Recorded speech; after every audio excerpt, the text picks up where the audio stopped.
তাহলে ফাইনালি সব শেষ। এটাই হয়তো ভালো হবে আমাদের জন্য। কি অদ্ভুত না, আমরা ভালো থাকার জন্য সম্পর্কতে আসি, তারপর একদিন ভালো থাকার জন্য সম্পর্ক থেকে বেরিয়ে আসতে হয়। আমি তো বলেছিলাম আর একটা সুযোগ দিতে। সুযোগ? After you cheated on me? Cheating was never an option. It's a choice. You made that choice. তারপর আমি তোমাকে কি করে সুযোগটা দিই বলো তো? You change a lot. তোমার মনে পড়ে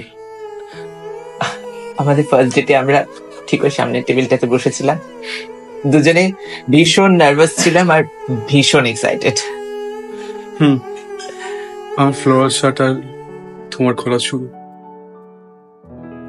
তুমি আমাকে সেদিনকে একটা কথা বলেছিলে যে এই যে হাত দুটো ধরলাম সারা জীবন ভেবে রাখবো।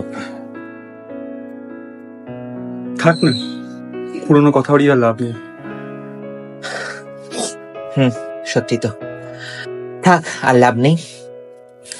এত দূরই ছিল তাহলে। Thank you for the best time of my life. ভালো থেকো, চললাম।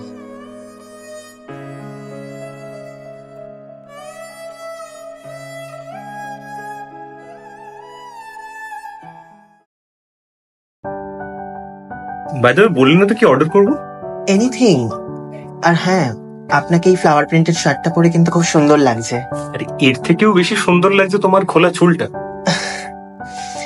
আসলে লাইফে এমন এক পজিশনে আছি, আবার নতুন করে কিছু শুরু করার সাহস পাচ্ছি না। কোনো ব্যাপার না, I give you the time you need. দেখো, আমার পাস্ট রিলেশনশিপের ট্রমা থেকে যাবে হয়তো, but you know it's life. আবারও বিশ্বাস করে এগোচ্ছি ঠিকই, জানি না শেষে একা ফিরতে হবে কিনা।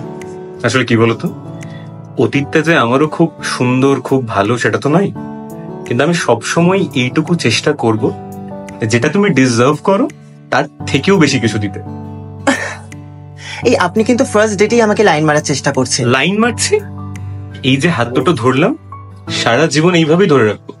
এটা যদি লাইন মারা হয় তো মারছি, কি আছে, ক্ষতি তো নেই।